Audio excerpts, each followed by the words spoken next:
ברוכים הבאים לראש של עסקים. כאן ירין פרנקל, הבעלים של מולטינט. בכל פרק נכנסים לראש של היזמים, בעלי העסקים ומומחים שמביאים כלים שעובדים בפועל. המטרה היא פשוטה, להשמיע את מה שאני כבעל עסק הייתי רוצה לשמוע. אמת יומיומית, החלטות קשות ומיינדסט שמייצר תוצאות. טוב, אז עוד פרק של ראש העסקים, כאן איתי בן יבץ, מה נשמע, מה קורה? איזה כיף להיות פה, תודה רבה על ההזמנה. בכיף ושמחה. טוב, אז יש לנו פרק מאוד מעניין, את האמת שהוא בהמשך לפרק הקודם, אז ככה שזה עושה לנו פיבוט קצת טיפה אחר. אז רגע לפני שבכלל לבוא ונשמע רגע מה אתה עושה, ומי שלא מכיר אותך ומי שמכיר אותך, כי בסוף אתה כן קיים ברשתות, וחי ונושם ומרצה את התחום. תקופה קצרה של 15 שנה ככה. קצת, בקטנה. אז מה AI בא ומכיר בך? ומשם נצלול לזה. אני סקרן. יאללה, אז בן צדיק יבץ, שגם למדתי מה זה הצדיק, אז אנחנו נדבר על זה אחר כך. אל תגלה להם כזה מהר. זה סודי. תישארו לסוף, נגלה להם בסוף הפודקאסט. אוקיי. הוא אסטרטג לצמיחה עסקית, יועץ שיווקי ומומחה לשיווק מומחים, אוטוריטות, עם למעלה מ10 שנות ניסיון, אז אנחנו מבינים שהיום זה כבר 15. הוא מתמחה בליווי בעלי עסקים, יזמים ואנשי מקצוע, במטרה להגדיל את המחירות שלהם באינטרנט, לוודא אותם בשוק רווי ולמצב אותם כמובילי דעה בתחומם. וואלה, היה בטייטל. נראה לי שאני צריך לשנות קצת משהו באתר. לא, זה נכון, זה יותר נכון ממה שכתוב, כן, יפה. אז בוא רגע תספר לנו למי שלא מכיר רגע מהצד שלך. סגור. אז אפשר להגיד שיש לי 2 כובעים. קודם כל יש לי עסק שנקרא מעבדה לשיווק דיגיטלי. אני בעצם מצד אחד סמנכ"ל שיווק חיצוני, אני עובד עם חברות ועוזר להם בעצם להתקין מה שאני קורא לו מערכת הפעלה שיווקית. חברות שאנחנו מכירים היום בשוק? יש חברות, בדיוק סיימתי פרויקט גדול עם חברת קריפטו ג'אנגל, אם אתה מכיר, זה גוף מדיה מאוד גדול, מכירת BDCC של בן סמוכה, בדיוק סיימנו תקופה של עבודה ביחד, עוד כל מיני חברות כאלו וכל, כל פעם אני לוקח עד 2-3 לקוחות, כי זה פשוט, זה עבודה מאוד מאומצת, אני ממש נפגש איתם. אתה ממש נכנס לתוך החברה עצמה? ממש נכנס לתוך החברה, לכל הצוות, אני הרבה פעמים עוזר לגייס מנהל שיווק, או להכשיר מנהל שיווק, עובד עם כל הראשי, אתה יודע, הצוותים, עם המנהל מחירות, עם המנהל שיווק לקוחות, כאילו ממש הרבה פעמים, זה קצת custom made כאילו בקטע הזה, אבל יש כאילו איזשהו מתודה שאני מאוד מאוד מאמין בה, שכל מה שקשור למסע לקוח, אני גם זכיין או פרטנר כזה של דיגיטל מרקטר, שזו חברה אמריקאית בינלאומית להדרכות, אז יש ממש מתודה שלקחתי מהם, אז אני מטמיע את זה בתוך החברה, כל מה שקשור למדדים, להרגלים של שיווק, מה עושים בפגישות, איך, אתה יודע, עובדים עם הצוותים, איך גורמים למנהלי מחירות ולמנהל שיווק לעבוד ביחד, כדי ליצור איזושהי צמיחה. אז ממש נכנס כמו חלק בחברה לאורך של חצי שנה, שנה, לפעמים קצת יותר. זאת אומרת, זה ממש פרויקטים לטווח ארוך, זה לא מתאים עכשיו לעסקים קטנים כאלה, זה חברות מבוססות שכבר יש להם מה שנקרא... כן, זה חברות שמייצרות לפחות 300, 400, 500 אלף שקל בחודש, הרבה פעמים אני מצליח להכפיל אותם תוך 6-12 חודשים, הרבה פעמים גם להחליף, נגיד סתם פרויקט שעשיתי עם חברת דיפרנט, שזו חברה שעושה ביטוח למזכירי דירות, היא מתחרה של... שכחתי איך קוראים להם עכשיו, יש חברה שהיא בבעלות של יד 2 וישראכרט, יש להם מתחרים מאוד מאוד גדולים, והם בעצם ממש היו מביאים את כל הלידים, פשוט מתקשרים לאנשים מיד 2, אומרים להם, אתה מזכיר דירה, בוא תעשה ביטוח, עבודה מאוד מאוד קשה. סיזיפית, כן. נורא. אז הצלחנו לא רק כאילו להכפיל את העסק, אלא גם להחליף את כל הלידים הקרים, קפואים, אם אפשר להגיד אפילו, בלידים חמים שפונים מיוזמתם כאילו, וכבר מבינים מה השירות והכל. אז שוב, זה היה תהליך של שנה, היה גיוס איש מחירות, היה הטמעות של המון מסעות לקוח, והרבה ניסיונות, קמפיינים, צילומים. אני גם קופירייטר, אז הרבה פעמים אני מלכלך את הידיים וכותב תסריטים, או אם צריך, אתה יודע, סרטונים או פרסומות או משהו כזה. היה לי כבר ניסיון בשלטי חוצות, קמפיינים של אונליין, כאילו ברגיל, אבל... אז אני ממש מלכלך את הידיים ונכנס עמוק. אז זה הכובע אחד, סמנכ"ל שיווק חיצוני, מעבדה שיווק דיגיטלי. מצד שני, אני גם עוזר לקולגות שלי, שהם יועצים, מומחים אחרים, בתחומי, לבנות את העסק שלהם, ולהגדיל את העסק שלהם, לעבור מאחד לאחד, לתוכנית קבוצתית, לעבור אתה יודע, אולי הפניות, למנגנון שיווק, ולבנות את העסקים שלהם, וזה ממש כיף לי, כי אני מאוד מאוד אוהב את תעשיית המומחים, אני גאה להיות חלק ממנה, תמיד אני אומר, אתה יודע, זה האנשים שעוזרים לך לעשות את הדברים שלא מלמדים בבית ספר. לגמרי. נכון? כן. וזה מבורך, וזה כיף לי לעזור להם, וזה כיף להיות בסביבתם, אני תמיד לומד, אני מאוד מאוד אוהב ללמוד, וזה כיף ללמוד, אתה יודע, מלקוחות, שכל אחד בא עם הזווית הייחודית שלו. במילים אחרות, מה שאפשר לקרוא לזה פרסונל ברנד, מה שלבוא ולגרום לבעם שהוא אוטוריטה בתחומו, מה שנקרא לעלות level up ושיכירו אותו יותר, ושבאמת יהיה משפך של לידים. כן, אני חושב שפרסונל ברנד זה טקטיקה אחת בתוך סדרה של טקטיקות ואסטרטגיה הרבה יותר גדולה, שנקראת שיווק של מומחה. אתה יודע, כאילו למצב את עצמך כמומחה. בוא תן לנו דוגמאות למשל למי שלא מבין. סבבה, אז אני אגיד שלקח לי הרבה מאוד זמן להבין את זה, שזה מה שאני בעצם כאילו עושה, כי הרבה מאוד מהטקטיקות והדברים שהייתי משתמש בהם, כאילו, זה היה נכון, אבל זה לא היה נכון לכל עסק, כאילו זה לא נכון להגיד למוצרים פיזיים, גם לאי-קומרס אולי לא כל כך נכון, אלא אם כן שמים מישהו בפרונט, אתה צריך מישהו, אתה צריך בן אדם, אתה צריך פרצוף. אבל אז, כל מיני טקטיקות כמו שיטה משלך, עם שם מיוחד, אוקיי? התחלתי פה ואמרתי שאני מטמיע משהו שאני קורא לו מערכת הפעלה שיווקית, נכון? זה משהו שאני המצאתי, כאילו זה מודל שאני פיתחתי, ויש לו שם, ויש לו צורה, ויש לו מטאפורה, וזה משהו שמומחה צריך כדי שיזהו אותו, כדי לבדל את עצמו. אז אם עכשיו אני בא לא יודע מה, לחנות פיזית, לא בטוח שאני יוכל לעשות משהו כזה, אבל כאילו זה משהו שמומחה צריך כדי, זה חלק מסט המרכיבים שהוא צריך. אותו דבר כמו פרסונל ברנד, כאילו אם אני המומחה, קונים אותי, נכון? אני שמעתי פעם משפט יפה שאמר בחור אוסטרלי, שאני למד ממנו המון, שקוראים לו טאקי מור, הוא אומר, people don't buy coaching, they buy coaches. נכון? אז הרבה פעמים גם לא קונים את השירות שלנו, קונים אותנו, במקרה הם גם מקבלים שירות. אבל ככה זה הולך בעולם הזה. הם קוראים את המוח שלנו בסופו של דבר. נכון, יש הרבה מאוד לקוחות שמגיעים אליי, ואומרים לי, תשמע, קראתי את כל מה שאתה מציע וזה, מגניב, אבל אני פשוט רוצה את המוח שלך. כאילו. כן, אני יכול להבין את זה בסופו של דבר, כי אפשר סתם, רציתי לקנות איזה שירות של משהו, ואז הוא אמר לי, לא, יש קורס דיגיטלי. אמרתי, הקורס דיגיטלי לא מעניין אותי, כאילו, אני אראה את זה, יבין, ואיפה יישום, איפה ההבנה, אני רוצה להיכנס למוח שלך בסוף בשביל, מה שנקרא, לקחת את צעד אחד הלאה, כי קורס דיגיטלי יישאר באותו מצב של קורס דיגיטלי, והוא לא ייכנס לי כאחד הכלים שלי. כן. ואם אני ארצה שזה כאחד הכלים שלי, אני צריך המון ללמוד בדרך ולעבור הרבה זמן, והמטרה של האנשים לשלם כסף בשביל לקצר את הזמן. נכון, כן, אני אשמע, אין לי שום דבר נגד קורסים דיגיטליים, אני אוהב קורסים דיגיטליים, אני לומד כל הזמן, אני חושב שלכל מומחה צריך להיות קורס דיגיטלי כלשהו, בין אם זה משהו שממנף את הזמן שלו, בין אם זה משהו מוביל אנשים לקנות את הדבר הגדול יותר, כאילו זה לא שזה משהו רע, אבל לפעמים אתה יודע, יש אנשים שפשוט רוצים כבר את הדבר האמיתי, כאילו, ואנחנו רואים גם תופעה, אני חושב, שיותר ויותר קורית בשנים האחרונות, שאנשים כאילו עושים בינג' לא רק על סרטונים בנטפליקס, גם על התוכן שלך. וואו, לגמרי. אני יכול להתחיל שיש קורסים גם של 40 ו-50 פרקים שהייתי מסיים ביומיים. אבל לא רק על הקורסים, על התוכן החינמי. היה לי מלא לקוחות שאמרו לי, תקשיב, נתקלתי בפודקאסט שלך, הקשבתי לו עוד 5, הבנתי מה אתה עושה, אני רוצה שנעבוד ביחד. מעולה, אז מה שנקרא פרסונל ברנד שלך עשה את העבודה, בסוף גרמת לבן לכנות ממך לפני שבכלל יצאת משהו. בדיוק, כן. אז טוב, בוא נרגע, מה שנקרא, התחלנו פה שיחה דווקא מאוד מעניינת, אבל אני ארצה רגע שנייה להיכנס יותר לראש שלך. אנחנו נתחיל בסשן של שעות קצרות, תשובות קצרות, מטרה טיפה רגע להבין קדימה. מי זה בן, ומשם אנחנו נצלול באמת להמשיך השיחה הארוכה הזאת. אני מוכן. טוב, אז איך היית מגדיר עצמך? או מה שאתה עושה היום? חוקר. מי המנטור או המודל לחיקוי שלך בעולם העסקים? יש כל כך הרבה. דן קנדי.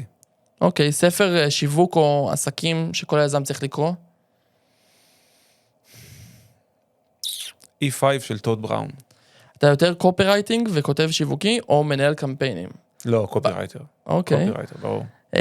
מתי אתה בשיא הפרודוקטיביות שלך? וואו, כשיש לי השראה, כשיש לי רעיון גדול, לא, אני אגיד לך מתי, בזמני משבר. אוקיי, מעניין. עבודה מהבית, מבית קפה או במשרד מסודר? מהבית. צריכת תוכן, פודקאסטים בנסיעות או קריאת מאמרים? פודקאסטים. בזמן בישול, בזמן כלים ובישול. יפה. אם לא היית עוסק באסטרטגיה ושיווק, באיזה מקצוע היית בוחר? כנראה פסיכולוג, אולי. אוקיי. יעד עסקי הגדול הבא שאתה מכוון אליו? דווקא הנה, בדיוק סגרנו את הסיפור. אז מה היעד? יעד עסקי גדול. אני רוצה לבנות ממש קהילה של מומחים, שאני יכול להוביל אותם להצלחות מאוד מאוד גדולות. אני מדמיין 100 מומחים כל חודש בחדר, לומדים ביחד, צומחים ביחד, משנים את התפיסה. אז מה מונע ממך לעשות את זה? לא, אני בונה את זה עכשיו. זה בדיוק מה שאתה עובד עליו? אז אני אגיד לך מה שמנע ממני לעשות את זה עד עכשיו, בדיוק היום עשיתי לייב על זה בבוקר, ואני קצת מדבר על זה קצת תקופה, שהרבה מאוד זמן בתור משווק, הרגשתי שזה לא התפקיד שלי להתערב לאנשים במוצר. Okay? כי כאילו עולם השיווק, בסופו של דבר, מישהו מגיע אליך עם מוצר ושירות, אומר לך, תשווק לי את זה. זאת אומרת, השלב של בניית המוצר או השירות, הוא כבר נגמר, ועכשיו צריך להבין איך אני מקדם את זה. אז אני בתור משווק, הייתי, אתה יודע, לוקח את זה, מבין מה ההבטחה, מה הזווית השיווקית, מה הבידול, מה מיוחד, מה שונה, וצריך לעשות מסרים, לצאת עם זה החוצה. והרבה פעמים היה מגיע אליי חרה של מוצרים, אוקיי? וזה חרה לשווק חרה, כי זה קשה, כי אין באמת משהו. ובסוף מאשימים אותך עוד. ומאשימים אותך, ואז בשנים האחרונות אני אומר לעצמי, כאילו, אני חייב לעשות משהו עם זה. מה אני אגיד להם? עכשיו שוב, זה כבר עשור. כאילו, כבר לפני עשור אני זוכר שאמרתי לעצמי, הייתי באיזושהי סדנה, שעשינו אז בתקופת המעבדה, ויושבים שם איזה 30 אנשים בקהל, ואנשים אומרים, מה הם מוכרים? אני אומר לעצמי, כאילו, אם רק אני הייתי יכול לסדר להם את המוצר, או להגיד להם, אז הדברים היו הרבה יותר קלים בשיווק. ועכשיו, בתקופה האחרונה, אני באמת התחלתי לעשות את זה, אז בתוכניות האחרונות שלי, יש לי תוכנית שנקראת עכשיו מפעל הלקוחות, אנחנו מתחילים מזה, אנחנו מתחילים מלסדר את המוצר, מלהבין מה השיטה, ליצור הבטחה חדשה, לבנות את המרכיבים, איך אני מספק את אותה הבטחה, ועד שזה לא מוכן, אני לא יוצא החוצה. זאת אומרת, אני מוודא שהשיווק מוטמע כבר במוצר, אוקיי? עכשיו, קצת קשה לי, כי אנשים לא באו בשביל זה, תמיד הכוונה, הם באים בשביל השיווק. נכון, אבל לא בהכרח בסופו של דבר, מה שהחסם של הבן אדם, שהוא חושב שזה הבעיה שלו, זאת באמת הבעיה שלו. זה תמיד, זה תמיד. אני חושב שאחד מהדברים שתמיד אומרים לי, זה כל מי שבא איתך לשיחה, יוצא עם קפה. כאילו, אתה יודע, הוא חושב שהוא בא למשהו אחד, הוא מגלה שהבעיה שלו בכלל, כאילו אחרת. זה מבלבל לאנשים לפעמים, אבל אני משתדל לעשות להם טוב ולכוון למקום הנכון. אז הרבה מאוד זמן הרגשתי שלא התפקיד שלי, והיום אני מבין שכן. וכשאני יכול לעזור לאנשים ליצור מוצרים טובים, שהשיווק כבר build in בפנים, אז יהיה לי לדעתי גם מאוד מאוד קל לבנות אותם, אתה יודע, לאיפה שאני מדמיין שהם יכולים להגיע. זה מה שמנע ממני. אז דווקא, זה מעניין אותי לשאול את זה, כי יש לי בעיה במילה מומחה. מבחינתי, בסופו של דבר, כל אחד נהיה מומחה למשהו, וכל אחד נהיה אוטוריטה במשהו. גם לי קשה המילה הזאת, אנחנו נדבר על זה. אז הפוך, דווקא זה מה שמעניין אותי רגע להבין. אתה בא ואומר, אני רוצה להגיד סביבי את כל המומחים. איך אתה יודע מי זה מומחה? מה הוא מומחה? מילה מאוד בעתיד בעברית. תאמין לי ששברתי את הראש על זה. שברתי את הראש על זה. איך קוראים לזה? איך אומרים את זה? כי באנגלית יש את אקספרט, אתה יודע, זה כאילו, זה גם מונח, לא יודע, באנגלית תמיד נשמע הכל אותו דבר. הכל נשמע גם יותר טוב. נכון? אבל כאילו כשאומרים אקספרט באנגלית, נראה לי שהם כבר מבינים שזה כאילו יועץ, מורה, מאמן, אולי מטפל, אבל אני רואה מומחה בתור בן אדם לקח על עצמו משימה, לפתור בעיה ספציפית לקהל יעד ספציפי. אבל מי מגדיר מה זה מומחה? כי בסופו של דבר אין בזה איזו תעודה או משהו נכון. כזה שאומרת, אוקיי, כמו רופא למשל, אז אתה רופא לעיניים לדוגמה. נכון. אז הוא מוגדר לרופא עיניים. אני מומחה ל-SEO. מי הגדיר אותי כמומחה ל-SEO? אז זה הקטע, שאתה מגדיר את עצמך. אני חושב שפעם מישהו בא ואמר לי, רציתי, או שהוא היה בקורס שלי או שהוא משהו וזה, ואמרתי לו, והוא אומר לי, כן, אבל אני לא מומחה עדיין. אמרתי לו, חכה רגע, הלכתי ל-ChatGPT, אז אמרתי לו, תעשה לי, תיצור לי תעודת מומחה, ותרשום את השם שלו. אז הדפסתי זה, אמרתי לו, כך, אתה מומחה מעכשיו. אף אחד לא מכתיר אותך בתור מומחה. אני נתקלתי במונח הזה, פעם ראשונה אצל יניב זייד, שהוא בעצם דוקטור שכנוע, היום מלמד השפעה ודברים כאלו, והייתי אצלו בליווי, הוא היה נראה לי הליווי הראשון שאי פעם לקחתי, והגעתי אליו לאיזושהי סדנה, ואני זוכר שהוא דיבר על זה, הוא פנה לא רק לאנשים שהם כבר בעלי עסקים, אלא גם לאנשים רגילים, שרצו ללמוד השפעה ושכנוע, והוא אמר שם את המונח תעשיית המומחים, והוא הסביר את זה בתור כאילו כל אלו שנותנים פתרונות לדברים שכמו שאמרתי, לא לומדים בבית ספר. אבל יש שם ריבוי בסופו של דבר בעולם הזה, זה הקטע. נכון, אבל זה לא היה לפני עשור או לפני 15 שנה שהתחלתי. אז מה אנחנו עושים היום במצב כזה? מה אנחנו עושים היום, מה הכוונה, מה הבעיה? עכשיו באים אליך 15 איש שאומרים, אנחנו מומחים ל-SEO. אוקיי, סבבה. איך אתה יודע לבוא ולהגיד באמת מי זה מומחה ומי זה לא? או יותר נכון שאתה בא ואומר, אני רוצה ליצור קבוצה עכשיו של מומחים בתחומם, איך אתה יודע לבוא ולהגדיר, זה ייכנס וזה לא ייכנס? אז קודם כל בגלל זה עצרתי את התוכנית, כדי לוודא שאנשים נכנסים עם תשתית נכונה, אבל אני חושב שהפוקוס זה, כמו שאמרתי, מישהו שרוצה ולקח לעצמו כמשימה, לפתור בעיה ספציפית לקהל ספציפי. כי מה נמצא מתחת למומחה? כן? אני בדיוק שיתפתי פוסט על פירמידת המיצוב, אני קורא לזה. מתחת למומחה, או בשכבה הראשונה, יש לך את הקולבויניק, את הספק, הוא עושה הכל לכולם. מי שבא הוא לוקח. לקוח בא עם, אני צריך את זה, לקחתי. כל פרויקט הוא לוקח. עם הזמן, אתה צריך לעלות למעלה במיצוב שלך. מה זה מיצוב? מיצוב זה איך שאתה נתפס בעיניים של הלקוח, נכון? נכון. אם אתה רוצה להתאפס כמומחה, אתה צריך לקחת לעצמך בעיה צרה לקהל ספציפי, ולהגיד, אני עכשיו מומחה בזה. עכשיו, זה שאתה אומר שאתה מומחה בזה, זה לא אומר שאתה סיימת את הדרך שלך. זה אומר שאתה מתחייב לעשות כל מה שאתה יכול, כדי להיות הכי טוב בפתרון של הבעיה הזאת, אוקיי? הרבה פעמים אנשים מפחדים להבטיח. אני אומר להם, זה שאתה מבטיח כרגע, לא משנה אם זה להכפיל את העסק, או לא יודע מה, לא משנה מה. אבל יש תכון שגם אסור להבטיח, אני יכול להגיד לך בעולמות שלי של ה-SEO GEO, שבא ולוקח ואומר לי, תבטיח לי, תוך כמה זמן אני מגיע למקום ראשון בגוגל. לא יכול להבטיח לך. אז אולי זה לא הבטחה, אולי זה לא הבטחה נכונה. זאת אומרת... יפה, המשפט שלי לתשובה על זה, אני לא יכול להבטיח שתגיע למקום ראשון תוך X זמן, אני יכול להבטיח שאני אעשה את כל המאמצים, בשביל שתגיע למקום הראשון בגוגל. יפה, אז יש הבטחה של תוצאה, ויש הבטחה של תהליך. זה שתי הבטחות שונות. לפעמים כשקשה לי להתחייב לתוצאה, או שאני כל כך רחוק מהתוצאה ברמת הפעולות שלי, כאילו הלקוח רוצה, תכלס מה הוא רוצה? הוא רוצה כסף, יותר בעסק, נכון? כמובן. הוא אפילו לא רוצה לקוחות. הוא רוצה כסף. זה מה שאנחנו רוצים. עושר. יש בגדול 3 תחומים עיקריים בתעשיית המומחים. עושר, בריאות ומערכות יחסים. זה מה שאנשים באמת רוצים. בינינו, גם את זה הם לא רוצים. הם בסך הכל רוצים להיות מאושרים, אבל הם לא יודעים איך. אף אחד לא יודע מה זה להיות מאושר בסוף. נכון, אבל בגדול יש לנו 3 תחומים שהם מפריעים לנו להיות מאושרים, שזה עושר, בריאות ומערכות יחסים. אז הלקוח שלך או של כל אחד אחר בעולם העסקים, שיווק, לא רוצה באמת זה, הוא רוצה כסף. אבל אני לפעמים כל כך רחוק מהתוצאה הסופית, כי אני צריך לעשות קידום אתרים, שמביא אותה למקום הראשון, שיגיע לי, אז אני לא יכול להבטיח לו כסף, אז אוקיי, אני יכול להבטיח לו לקוחות? לא, אני יכול להבטיח לו מקום ראשון? מעורער. מה אני כן יכול להבטיח? אני יכול להבטיח לך, לדוגמה, שכל שבוע יעלה לך מאמר, אוקיי? שכתוב בשפה שלך, שהוא מותאם לא יודע, שינויים האחרונים בגוגל, שנעשה את המאמצים העיקריים גם להפיץ אותו ברשתות הנכונות וליצור לך בקלינקס שקדמו אותך בגוגל. פעולות מאוד ברורות שאני יכול להבטיח אותם. נכון, אבל זה עדיין הבטחה. אני פשוט מבטיח את התהליך, אני לא מבטיח את התוצאה, כי יש פה משהו זה. אז עדיין אני מבטיח משהו. כן? אבל אני צריך להתחיל עם איזושהי הבטחה כלשהי. כאילו לבוא ולהגיד, בוא אליי, נעשה לך SEO. כאילו, אוקיי, מה? יהיה בסדר. סמוך עליי.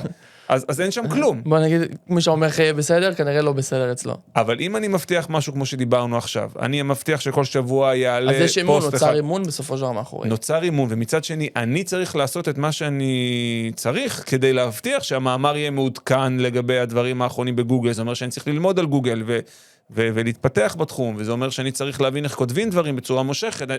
זאת אומרת, זה שם אותי במסלול המומחיות. אתה מבין את הכוונה? אני מבין, ואני רגע רוצה לקחת דווקא צעד אחורה. בעיה מגיע לך עם מוצר גנרי.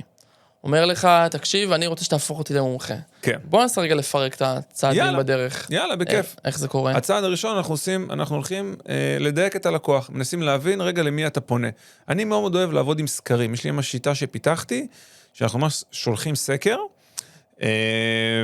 לא משנה איך גורמים לאנשים למלא את הסקר והכל, אבל הרבה פעמים אנחנו מגיעים מה הגורם המניע בסופו של דבר? נותנים מתנה, נותנים משהו וזה, אני מלמד את זה בתוכנית, אבל הקטע הזה שאתה יכול להשיג בין 10 למאות תגובות לפעמים הגענו גם לאלפי תגובות, אבל אז אני מכניס את זה, פעם הייתי עושה את זה ביד, הייתי פשוט ממש כאילו עובר תגובה, נגיד מה האתגר שלך, ומתחיל לקטלג את זה לקטגוריות, אוקיי? כדי למצוא איזשהו מחנה משותף בין הבעיות או בין הדברים שהם רוצים, אבל היום יש לי פשוט AI, אז יש לי איזשהו כלי שפיתחתי, שקורא לו מאבחן קהלי היעד, אני מכניס את הסקר הזה, והוא מחלק לי את זה ל3-5 קטגוריות, קבוצות גדולות, והוא מוצא לי קבוצות שיש להם בעיה. אני אומר דבר כזה, נישה, בסופו של דבר אני רוצה להתמקד בנישה. עכשיו, נישה זה לא רק קהל יעד, נכון? כי כאילו, סתם בא אליי איזשהו יועץ עסקי, אמרתי לו, אוקיי, מי אתה עובד, מי הלקוחות שלך, מה הנישה? הוא אומר, אני עובד רק עם עסקים מעל 1,000,000 שקל. אמרתי לו, אוקיי, אבל יש כל כך הרבה עסקים.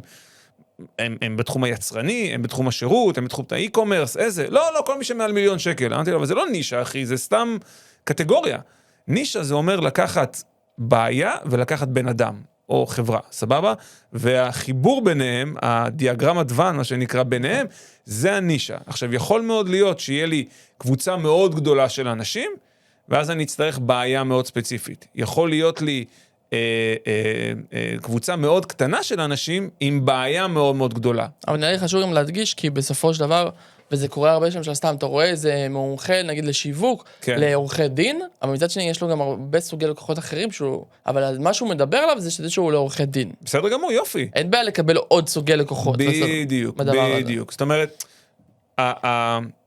אתה מדבר על כאילו על להיות מומחה לדבר הזה, לעומת מי יגיע אליך. ויגיעו גם אחרים. זאת אומרת, כשאתה מכוון כמו איזשהו חץ לתוך מטרה, אנשים אחרים ישמעו גם את הדברים שאתה עושה. זה מאפשר לך להיות הרבה יותר ספציפי במה שאתה עושה ומה שאתה בונה ומה שאתה מפתח לבן אדם הזה, אבל יש גם הרבה מאוד אנשים שירצו משהו מאוד מאוד דומה. כי אם עכשיו אתה, לא יודע, עושה שיווק רק לעורכי דין, איך עורכי דין יכולים לשווק, אוקיי? נגיד, הם צריכים תוכן, פתאום אתה מעלה סרטון על תוכן לעורכי דין, פתאום מישהו שצריך תוכן, אומר, רגע, זה מעניין, גם אני שומע את זה. אני נגיד עוקב אחרי מישהו, בחור אמריקאי, הוא יועץ עסקי לאונליין פיטנס טריינרס, מאמנים עסקיים. יש לו תוכן פצצה על כל מה שקשור לרילס, לתוכן באינסטגרם והכל, איך למכור בצ'אט. אני לא אונליין פיטנס טריינר. עדיין אתה עוקב אחריו? אני עוקב אחריו, כל מה שהוא עושה, אני אומר, אני שולח מדריכים, שולח דברים, עוקב אחריו באדיקות. למה? כי ברגע שהוא אמר, אני הופך להיות מומחה, ואני פותר בעיה ספציפית לפלח שוק מאוד מאוד ספציפי, זה דורש ממך, מה שנקרא, to level up, את הגיים, את המשחק שלך. חברות וארגונים באופן כללי, מבחינתך זה קבוצה, או שעדיין זה כמו מחזור מיליון שקל? כשאתה מדבר על הסמנכ"ל שיווק חיצוני? לא, שאני אומר, למשל, אני רוצה להיות מומחה לחברות וארגונים. מאוד רחב. מה זה ארגונים? ארגונים יכול להיות עמותות גם. מה זה חברות וארגונים? זה מאוד רחב. נגיד סתם, יש לי לקוחה, שרה רוזנבאום, היא עובדת רק עם עמותות, נגיד, אוקיי? היא עוזרת לעמותות לגייס יותר משאבים.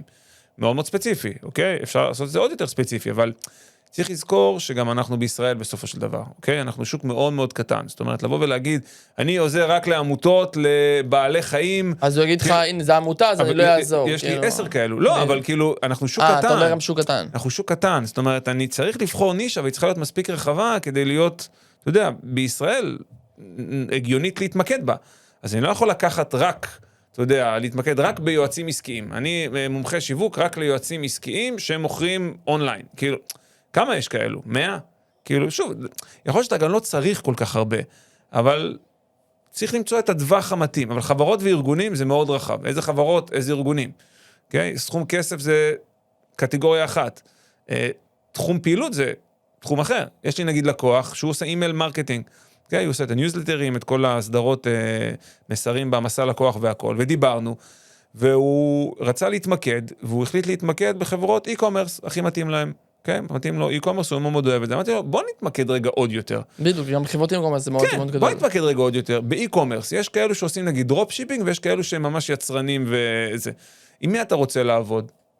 הוא חשב, הוא אמר, אתה יודע מה, אני לא אוהב את האלה של ה-e-commerce. לא אוהב לעבוד איתם. משהו כאילו, זה לא עסק אמיתי בשבילהם. זה כזה... הדרופ שיפינג. כן, הדרופ שיפינג. סליחה, הדרופ שיפינג, כן. דווקא אלו שהם יצרנים, מאוד מאוד חשוב להם, אתה יודע, שהכל יצא טוב, שהמיילים יהיו טובים. אז אמרתי לו, בוא ניקח את זה רגע עוד יותר לעומק, אוקיי? אלו שהם יצרנים, אתה עושה להם אימייל מרקטינג. כל פעם אתה מדבר על מסר מסוים, שאומר כאילו שהאימייל מרקטינג הוא לא מחליף את הפרסום הממומן, אבל זה עוד איזשהו ערוץ כזה. ערוץ שיווק נוסף. כן, עכשיו בוא נחשוב רגע, הם יצרנים שגם מוכרים ישר ללקוח, נכון? הם עושים B2C. למה דווקא הם כל כך רלוונטיים למסר שלך, כל כך רלוונטיים לאימייל מרקטינג? כי מה הם לא רוצים להיות? הם לא רוצים להיות עוד מוצר על המדף. הם רוצים למכור ישירות ללקוח.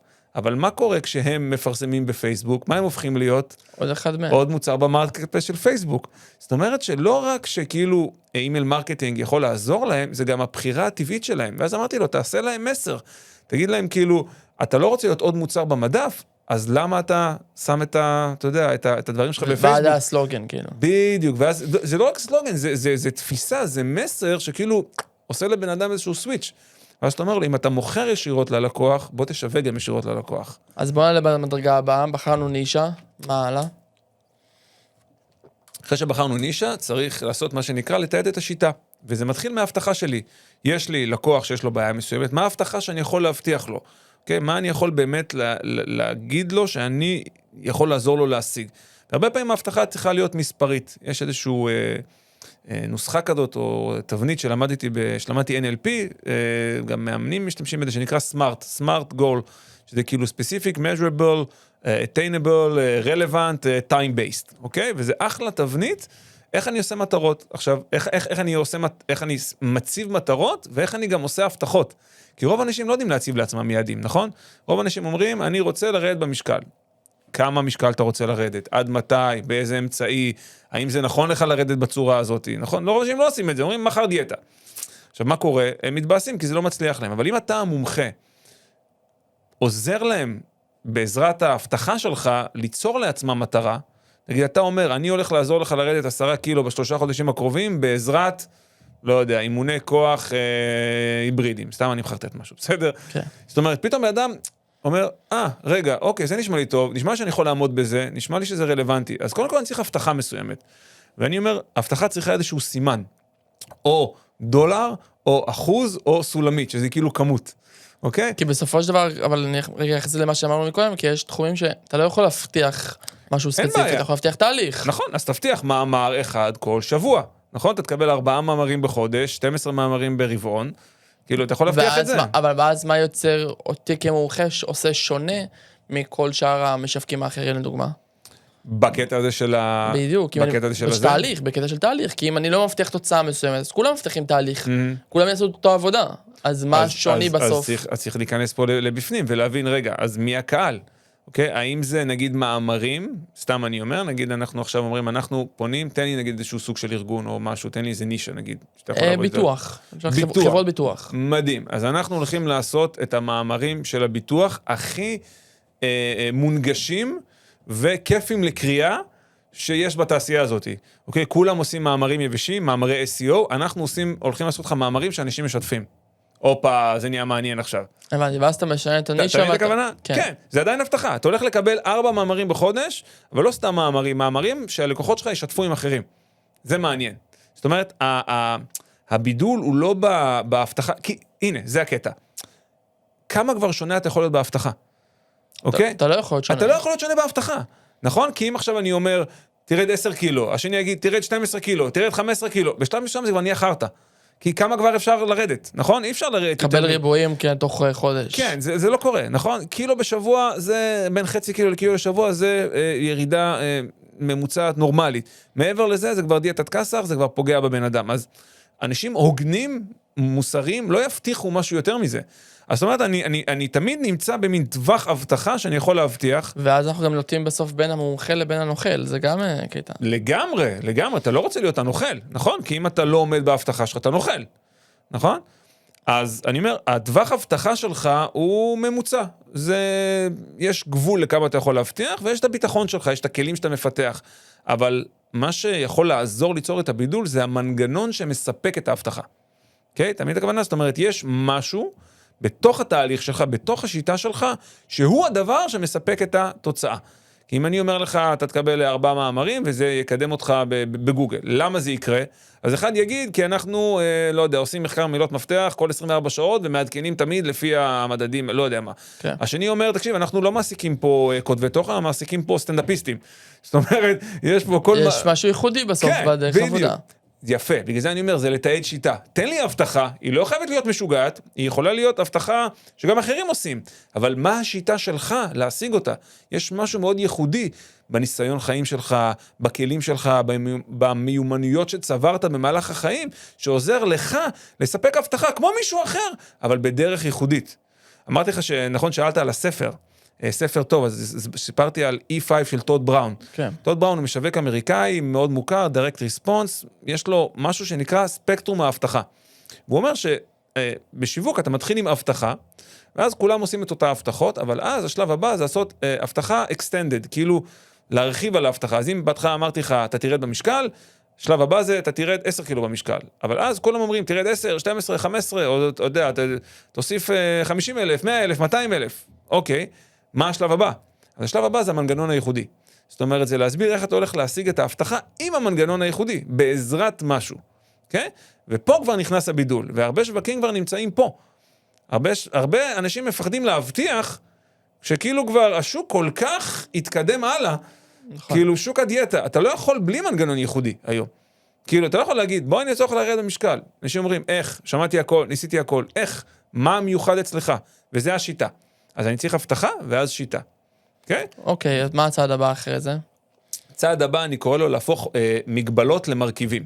זאת אומרת, ברגע שאני מבין שיש שיטה, יש לי הבטחה ויש לי שיטה, שהמטרה שלי זה להעביר בן אדם מ-A ל-B, מאיפה שהוא נמצא, לתוצאה שאני הבטחתי בהבטחה. עכשיו אני אומר, רגע, למה בן אדם לא עשה את זה עד עכשיו? מה מונע ממנו לעשות את הצעדים שאני הגדרתי בשיטה? מה יכול למנוע ממנו לקחת חלק בדבר הזה, בין אם זה, אתה יודע, done for you, done with you, do it yourself, לא משנה, אבל יש מגבלות מסוימות. אז אני ממפה את המגבלות לפי 4 אותיות. אני קורא לזה מגבלות במסע של הלקוח לעבר הטרנספורמציה.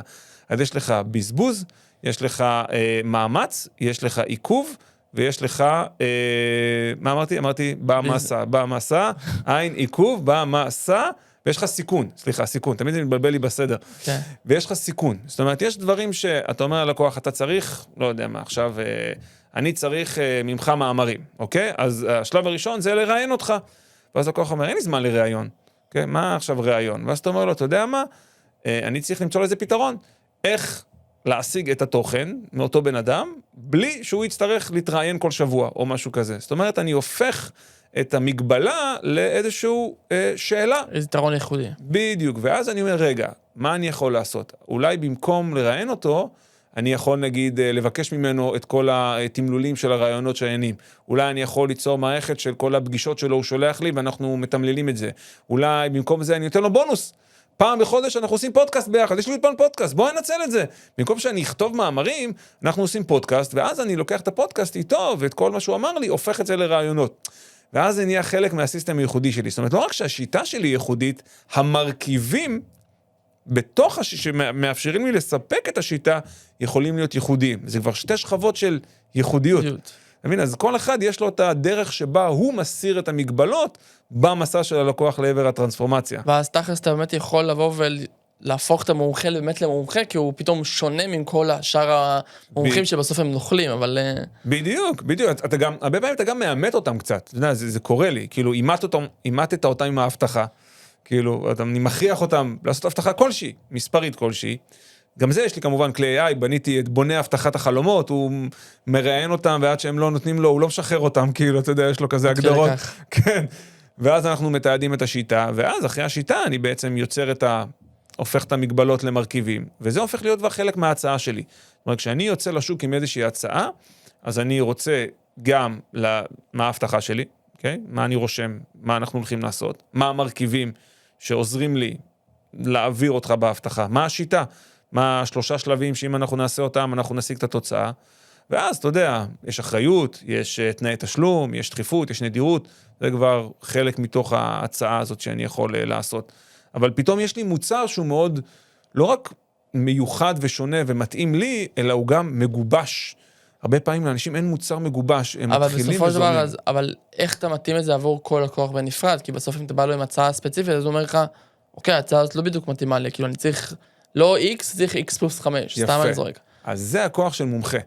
כי מיצוב כמומחה, זה אומר שאני לא, הלקוח לא בא אליי עם דרישת משימות. אני מכתיב את הקצב. אני יוצא עם הדבר הזה לשוק ואומר, אני יצרתי את הדבר הזה. אני בניתי את הפתרון הזה. ככה זה עובד. 1, 2, 3. רוצה? תבוא. למה אני אומר הרבה פעמים שמומחה לא צריך למכור? הוא צריך להציע ולהזמין אנשים, אוקיי?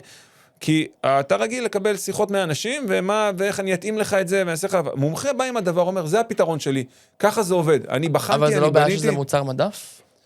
זה בדיוק המטרה, שיהיה לך מוצר מדף, מומחה צריך מוצר מדף, אתה מבין? מומחה צריך מוצר מדף, אתה יכול להיות שיהיה לך מהצד, אוקיי? אבל לפחות שיהיה לו את המוצר מדף שיגיד, זה הדרך שלי. זה הגיידליין, ומכאן אני יכול לעשות את השינויים הקטנים. בדיוק. יכול להיות שאתה יודע, במפגש ככה וככה נצטרך לעשות את זה, או לפני שנתחיל נעשה איזושהי מכינה, או כשנסיים את זה נלך לשם, אוקיי? אבל קווי מנחה, זה נותן ביטחון. זה בן אדם מגיע אליך, ואתה לא כל פעם, זה גם בשבילך בתור המומחה. מה, כל אחד יקבל הצעת מחיר אחרת? איך אתה נהיה מומחה אם כל אחד אתה עושה איתו משהו אחר? אתה לא יכול להיות מומחה בזה. נכון? כי מה קורה? זה כבר רמה מאוד מתקדמת, אבל יש משהו שאני קורא לו מגבר המומחיות. אוקיי? תחשוב על זה כמו איזשהו מעגל, שכאילו כל פעם שאתה עובד עם לקוח, אתה מגלה מגבלות חדשות. אמרת לו, לא יודע מה, תעשה סקר, הנה הסקר שלי, זה קרה לי בקורס הראשון, במחזור הראשון. הנה הסקר שלי, ככה עשיתי את זה, הסברתי להם, לכו תעשו סקר. התחילו להסתבר, שלחו לי דברים, אמרתי, אלוהים ישמור. טוב, מהר, אני מודע להם כלי AI, שיענו על כמה שאלות, ישפריץ להם סקר, אוקיי? כאילו, ואז אמרתי, בוא רגע, יש לי פה משהו טוב. אני יכול לקחת את מה שעשיתי, אני יכול עכשיו להשתמש בו בתור כלי שיווקי. קודם כל, זה הופך להיות חלק מהקורס הבא שלי, נכון? כי אני לא צריך כבר לחשוב, כבר בניתי את זה. אני גם יכול להשתמש בתור משהו שיווקי. אני יכול לבוא ולהגיד, היי חברים, הנה הבונה סקרים שלי, מי שרוצה, תרימו יד, אני אשלח לכם את זה חינם. פתאום אני רואה שיש אנשים שכאילו מתעניינים, ויכולים להיכנס למחזור הבא שלי. אבל כל פעם שאני מייצר משהו כדי לפתור בעיה ללקוחות שלי בתהליך הקיים, זה נוצר לתהליך, והוא הופך להיות יותר טוב, יותר טוב, יותר טוב. אני מעדק אותו עד שהוא הופך להיות משהו כל כך חזק, שפתאום גם מישהו אחר יכול לעשות אותו. הרי מה הבעיה של הצמיחה הרבה פעמים? איך זה יחליף אותי? מעתיק. לא מישהו מעתיק, אבל איך, הכל אצלי בראש. נכון? אם כל לקוח בא אליי עם משהו ואני דורש את הראש שלי בחיים, אי אפשר להחליף אותי. אי אפשר לשכפל אותי, כי הכל אצלי בראש. זה בדיוק מתקשר, כמו שאמרתי, לפרק הקודם, שהיה העניין שרוב היזמים, החסם שלהם זה הם עצמם. כי בסופו של דבר, אתה בא ואומר, הכל נמצא אצלי בראש, אני האוטוריטה, אני הבן אדם, אז איך אני יכול להשתחרר? כאילו, איך הצוות יתנהל בלעדיי? כי אני את זה שהמוח מאחורה. נכון, כל אחד שבא, אני צריך להמציא משהו, אני צריך לאלתר, אני צריך לזרום, אני צריך לפתור בעיות on the fly כזה בשביל זה. אבל לא, אבל אם אתה יוצר שיטה מסוימת, אז יכול להיות שיהיה את החלק שלך בתוך השיטה, אבל עם הזמן אתה מססטם את זה. Okay? זה כאילו, זה לססטם את המוצר, והרבה אנשים לא עושים את זה. אז ככה זה מתחיל, אני מדייק את הלקוח, אני מתעד את השיטה עם איזושהי הבטחה, אני הופך מגבלות למרכיבים, ויוצר הצעה שאני יכול לעמוד מאחוריה ולצאת איתה לשוק. יהיו כאלו שיבואו ויגידו, רגע, ראיתי מה אתה עושה גם את זה, ואתה יכול לקחת אותם, זה בסדר, אם יש לך, אתה יודע, את הרוחב פס, מה שנקרא לקבל. אבל אתה צריך שיהיה לך את הדבר הזה, ואני במשך 10-15 שנה שלי בתעשייה אותי, ייצרתי כל מיני כאלו, כל פעם משהו אחר, כל פעם ברמה אחרת. היה לי קורס על כתיבה, היה לי תוכנית ליווי על בניית משפחים, היה לי אוטומציות, היה לי, כאילו כל פעם אני לוקח לעצמי משהו ומחליט. אבל זה לא ממעיט ממך כמומחה את זה שאתה עושה את כל השינויים במהלך הדרך? אז אני חושב שלא, כי אני תמיד משדרג את רמת ההשפעה שלי מול הקהל שלי. מה הכוונה? אם פעם הייתי בונה, זה היה לי קורס על משפחים, ואז אני אומר, אוקיי, אז לא רק, אז משפחים זה פה. משפחים זה פה, נעשה למצלמה, משפחים זה פה. ליד משפחים אני צריך גם לכתוב, אז היה לי משהו על כתיבה, ואז היה לי משהו על זה, ופתאום אתה קולט, רגע, כל הסט הזה, זה כל מה שצריך לשיווק. עכשיו אני רוצה ניהול השיווק, יש לי פה עוד משהו. אתה אומר, רגע, אבל סגרתי לעצמי את השיווק. למה נגיד עכשיו אני התחלתי לעזור לאנשים עם המוצר? אמרתי, אני מרגיש שאין לי מה ללמוד בשיווק יותר. כאילו, במה שאני רוצה ללמוד בשיווק, סבא, אני לא רוצה ללמוד מה שאתה עושה נגיד, אוקיי? קידום אתרים לבינה מלאכותית, מדהים. נדרש, אני לא אכנס לשם, זהו, סיימתי את זה, כאילו את החלק הזה. אני קצת יודע קידום אתרים, עשיתי קידום אתרים, אני לא עכשיו יהפוך להיות מומחה קידום אתרים. אז מה שנשאר לי זה כאילו, להגיד, אוקיי, סגרתי את הקטע של השיווק עכשיו, בואו נעלה רגע למעלה, ונבין מה העסקים צריכים כדי להצליח. שיווק זה בסדר, מחירות, מוצר. פתאום אני יכול לתת פתרון הרבה יותר רחב, עם סך הכלים והמיומנויות שבניתי. Okay? אז הסל שלי נהיה הרבה יותר גדול, אני חושב שזה הדרך לצמוח כל הזמן, כל הזמן לעלות למעלה. יש לי קולגה נגיד, שאני מאוד מאוד אוהב, לירון מור, עושה את זה הרבה מאוד שנים, אז היא התחילה בתור, היא דוגמה מולה, היא התחילה בתור וידאו וונדר וומן, היא הייתה עושה רק וידאו, הרבה פעמים ביוטיוב. עם הזמן זה הפך להיות מרקטינג בכללי, והיום יש לה את בית ספר לעסקים. זאת אומרת, היא כל הזמן... היא גדלה עם השוק, מה שנקרא. זה לא שהיא גדלה עם השוק, היא גדלה, כי היא עשתה יותר דברים, היא פיתחה יותר מיומנויות, ואז היא שדרגה את רמת ההשפעה שלה, כך שהיא יכולה לעזור בעוד דברים, כי היא עברה את זה, אתה מבין? אז ככל שאתה עובר ולומד ועוזר לאנשים, אתה משדרג את רמת ההשפעה. ותשמע, לעשות משהו 10 שנים, הקהל משתעמם בשוק הזה, אתה צריך לחדש. גם אתה משתעמם בסופו של דבר. אני בטוח משתעמם, אני כל שנה וחצי, שנתיים משתעמם ומשתגע. נכון, אז בגלל זה גם צריך לעשות לך מחדש, אני גם 15 שנה בתחום, אני נראה צעיר, אבל מה שנקרא התחלתי בתור ילד, וגם 7 שנים עצמאי, אז ככה שאני גם מבין מה שנקרא את כל הפיבוטים במהלך הדרך. ודווקא זורק אותי לנושא, מה שנקרא, יותר רבקה חדש, עולם ה-AI, בטח, מה שנקרא, כולם מדברים עליו, כולם שומעים עליו, אין אפשר להתחבק ממנו, ודווקא מעניין אותי לבוא ולשמוע ממך רגע, איך אתה, בסוף מישהו בא ומגדיר, ומנסה לעזור לאנשים להגדיר מה זה מומחה, בא עולם ה-AI ויצר מצב שכולם נראים כמו טמפלטים, כולם נראים אותו דבר. יש סיכון מאוד מאוד גדול למומחים בעולם הזה, ובגלל זה בדיוק אני חושב שמי שלא ישדרג את רמת ההשפעה שלו, כמו שאמרנו, ייעלם. כי היום AI יכול מאוד מאוד בקלות לעשות את הפעולות הפשוטות, שפעם היו הולכים למומחה בשבילם. נכון? אם פעם הייתי הולך למומחה, לא יודע מה, לכתיבת פוסטים לפייסבוק. לכתיבת פוסטים לפייסבוק, בדיוק, היום היה כותב במקומי. זאת אומרת, יש שכבה שלמה של ספקים, של קולבויניקים, של הפעולות הפשוטות, שפשוט כאילו AI מחליף אותם. יש שאלה ששואלים, כשמנסים להבין מה ה-USP שלך, מה הבידול הייחודי שלך. אז דן קנדי היה שואל, למה לבחור בך, לעומת כל פתרון אחר, כולל לא לעשות כלום. זו השאלה שאם אתה לא יודע לענות עליה, כנראה שאין לך בידול. והיום השאלה הפכה להיות, למה לבחור בך, לעומת כל פתרון אחר, לעומת AI. כן. כאילו, AI נכנס לתמונה וזהו, זה AI, למה שיבחרו בך? זה מצחיק שהלא לעשות היום, זה נקרא זה עושים AI. אין לו לעשות היום, AI עושה. אנשים כולם מדברים.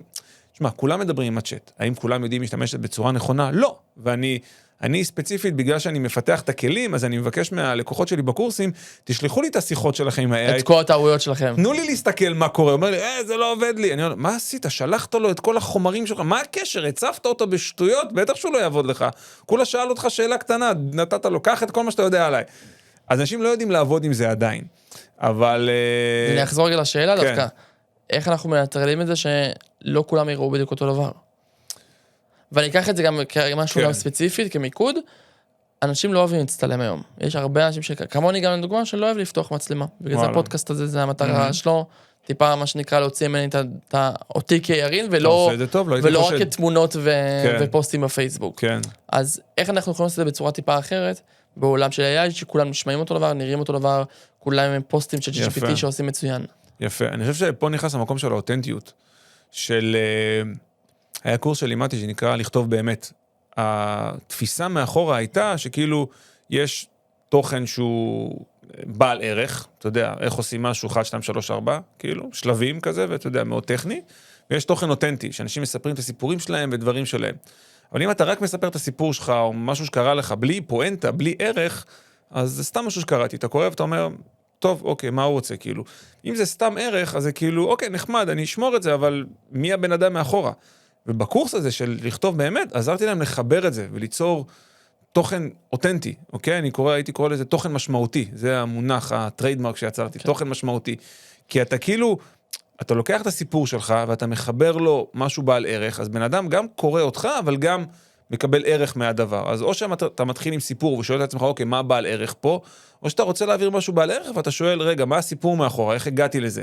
וכשאתה יוצר את התוכן המשמעותי הזה, אז זה הופך להיות משמעותי לא רק עבור הלקוחות שלך ועבור העסק שלך, אבל הרבה פעמים גם עבור עצמך, כי אתה פתאום לומד משהו מתוך התהליך הזה.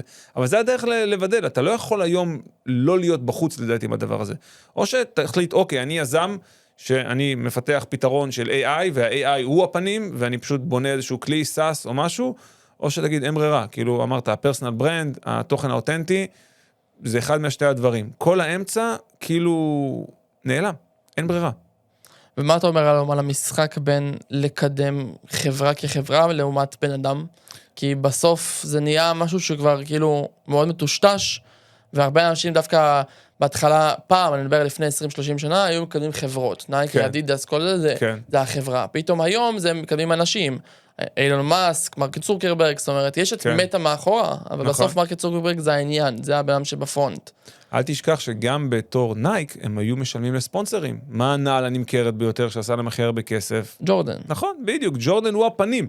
פשוט המנכ"ל לא רצה להיות הפנים, אז אולי אין למנכ"ל מה לתרום, אבל דרך אגב, המנכ"ל, מי שלא יודע את הסיפור על נייק, דרך אגב, זה לא התחיל בתוך חברה ענקית עם ספונסרים, הבן אדם היה מוכר נעליים מתוך הבגז שלו, במגרש פוטבול וכדורסל, לא יודע איפה זה היה. השאלה בסוף שהיו קונים בהתחלה נייק, היו קונים את זה כי זה נייק, או כי זה הבן אדם שמוכר את זה? כנראה שבהתחלה זה היה בגללו, הוא היה בא עם אוטו ומוכר נעליים מבגז. אוקיי? זה היה הסיפור, תבררו, כאילו, אז כנראה שזה היה בגללו בהתחלה, ועם הזמן זה התפתח. אבל אני שמעתי היום רעיון מאוד מעניין עם ריין דייס, שהוא המייסד של דיגיטל מרקטר, ועוד חברה שנקראת סקיילבל, והוא סיפר שם שכאילו במשך 2-3, הוא ממש רצה לבנות את החברה החדשה, שזה סקיילבל, כאילו דיגיטל מרקטר זה למשווקים, וסקיילבל זה כאילו יותר ליזמים. אז זהו, נראה לי שנייה נעצור ונגיד רגע, מה זה דיגיטל מרקטר, זה מי שלא מכיר? דיגיטל מרקטר זה חברת הכשרה והדרכה ואימון לשיווק. זה מה שהם עושים קורסים, הדרכות, ייעוץ ודברים כאלו. באופן כללי, כי לשיווק בעולם הדיגיטלי? זה כמו המעבדה לשיווק דיגיטלי, פשוט כאילו אז מה הנדבך שלך בסוף תחת המותג של דיגיטל מדריך? אני פשוט לקחתי איזושהי שיטה שלהם, לקחתי כאילו, כל המערכת הפעלה שיווקית, אז חלק מזה זה מבוסס על כל מיני מתודות שהם פיתחו. הבנתי. אבל אותו ריין דייס, אז יש את החברה של השיווק, ויש את החברה של כאילו עוזרת ליזמים יותר גדולים. הוא אמר, את החברה החדשה רציתי לבנות פייסלס, כאילו שלא ידעו מי אני, לא להיות שמה. וניסינו לקדם במשך 2, 3 וזה, ובסוף כאילו התייאשתי, אמרתי, זה לא עובד. לא הצליחו, אין, החברה צריכה פנים. אז הבנתי שזה העבודה שלי. כך הוא אמר, הבנתי שזה העבודה שלי. כאילו זה הדיי ג'וב שלי, ללכת ולהיות הפנים של החברה. כל שאר הדברים אני יכול לעשות אאוטסורס. אני יכול להביא מאמנים, אני יכול להביא משווקים, אבל יש רק אותי, רק אני יכול להיות הפנים.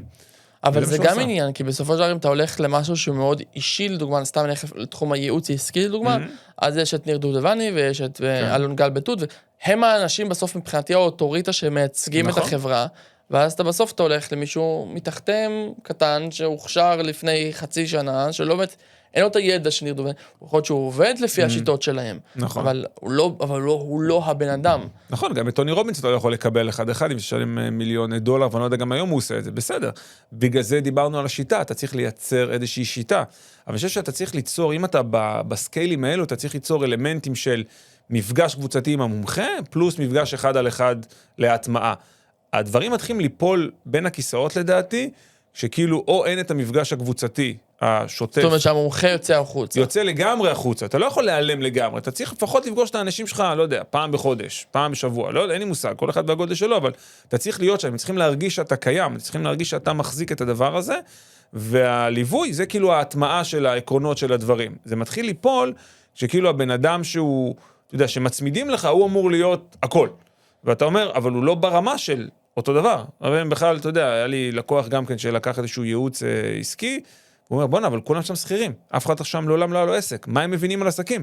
אני בא אליו בלחץ, תקשיב, אנחנו ב-28 לחודש, אני צריך עוד 50,000 שקל, אנחנו לא נשלם משכורות. הוא אומר לי, אחי, תירגע, הכל בסדר. מה הכל בסדר? כאילו, מה אתה מבין בהכל בסדר? אתה את המשכורת שלך מקבל. אתה מבין? ופה דברים מתחילים ליפול בין הכיסאות. אז אתה צריך את הממשק הקבוצתי עם המומחה, ואתה צריך את המפגש האישי, גם כן אם אתה, שוב, תלוי מה זה, אבל להטמיע את הדברים. לא לתת, הוא היועץ שלך, הוא ייתן לך את הכל. אני לא אוהב את המודל הזה. אני מעדיף, אתה יודע, שיהיה לי 500 אנשים בקבוצה, מאשר עכשיו, אתה יודע, אחד על אחד זה. כי, לא, מאשר לשים מנטורים. זה דרך אגב השלב שרוב העסקים של הייעוץ נשברים. ואני ראיתי זה המון פעמים. העסקים של הייעוץ, כשהם אומרים, יאללה, אני יוצא מהתמונה, שם מנטורים שיעבירו את הדברים במקומי, והמנטורים לא מספיק טובים, או שוב, כמה מנטורים גם טובים יש. אתה יודע, בהתחלה זה כאילו הלקוחות הכי טובים, שהחליטו אולי לעשות איזה שינוי בקריירה, ופתאום להיות היועצים, אחרי שנמדו את הכל, אבל עם הזמן אתה צריך להביא עוד ועוד ועוד יועצים, ואתה לא יכול לספק את הסחורה. אין כל כך הרבה אנשים שהם טובים כאילו כמוך. שהם יכולים להחליף אותך בדיוק. בדיוק, אז אם אתה נותן להם את התפקיד של ממש להחליף אותך זה בעיה, אבל אם אתה נותן להם את התפקיד של לעזור לך בהטמעה של הדברים שהמומחה העביר, זה כבר יכול להיות יותר טוב. זה יכול להיות שאתה לא תגדל לגודל גדול, אבל גם לא יהיה לך תביעות ולא תצא נוכל. אז צריך ללמוד איך לשמור על האיזון הזה. יאללה, בן, אז לקראת סיום, יאללה. אני רוצה, מה שנקרא, להיכנס עוד קצת לראש שלך, ולגבי ממך טיפ זהב. זאת אומרת, משהו שבעל עסק שעכשיו מקשיב לנו, יכול לעשות מחר הבוקר, על מנת לשנות את מה שהוא עושה עד היום. אז אני אגיד, אם נשאר רגע על הדבר הזה, דיברנו בהתחלה על פירמידת המיצוב, דיברנו על קולבויניק, דיברנו על מומחה. יש עוד 2 רמות. יש רמה של להיות אוטוריטה, ויש רמה של להיות סלב. אני לא אדבר על סלב, כי זה דורש ממך מיומנויות אחרות, אבל להיות אוטוריטה זה להיות המומחה שמומחים אחרים מקשיבים לו. אוקיי? וזה הרבה פעמים פוזיציה שהרבה אנשים מפחדים לקחת. אבל אני זוכר שהייתי פעם באיזשהו סדנה של מישהו על פרסום בפייסבוק, וזה ממש בתחילת הדרך שלי, ואמרתי לו כאילו, בונה, הוא עשה מה סדנה טובה, הוא נתן את כל הסודות, אמרתי לו, תגיד לי, אתה לא מפחד לתת את הסודות שלך? כאילו זה, כולנו קמפיינרים, אתה קמפיינר, כולנו פותחים סוכנויות, כאילו, אתה יודע, זה מה שאתה עושה. ואז הוא אמר לי משהו מאוד יפה, הוא אמר לי, כשאני מלמד, זה דורש ממני להשתפר, דורש ממני להיות טוב יותר, אוקיי? זה מבסס אותי בתור מומחה. וזה הרבה פעמים התקופה שהייתי קורא לעצמי המומחה למומחים, אוקיי? כאילו, אני מומחה למומחים, זה מה שאני לומד 10-15 שנה, איך להיות מומחה. אבל אני מזמין כל בעל עסק, לשים את עצמו בפוזיציה, שהוא נותן את הכי טוב שלו החוצה, גם את הסודות, גם את הדברים שנראה לך שאם תגלה את זה, אוי ואי מה יקרה. די, העולם הזה מת כבר, אוקיי? איך שמעתי פעם מישהו אומר, אם הם לא ייהנו וירגישו בעל ערך מהתוכן החינמי, למה שהם יקנו את זה בתשלום? נכון. אוקיי? אז אני אומר, תן את הכי טוב שלך החוצה, תן כמה שיותר, בסופו של דבר אתה תראה שהם יחזרו אליך ויגידו לך, אני רוצה לקנות ממך, וזה יהיה לך הרבה יותר קל לעשות את זה. מעולה, אז היה ממש כיף, ונראה לי שמה שנקרא הרבה אנשים השכילו. אני מקווה. אז הזמן טס. כיף. איזה כיף. תראה בפרק הבא, תודה רבה. תודה רבה. ועד כאן ראש של עסקים. אם יצאתם עם תובנה אחת מעשית, עשו את 3 הפעולות הבאות. יירשמו כדי לא לפספס את הפרקים, שתפו את הפרק עם בעל עסק אחד שזה יכל לקדם אותו, וכתבו לנו בתגובות מה לקחתם ועל מה תרצו שנעמיד.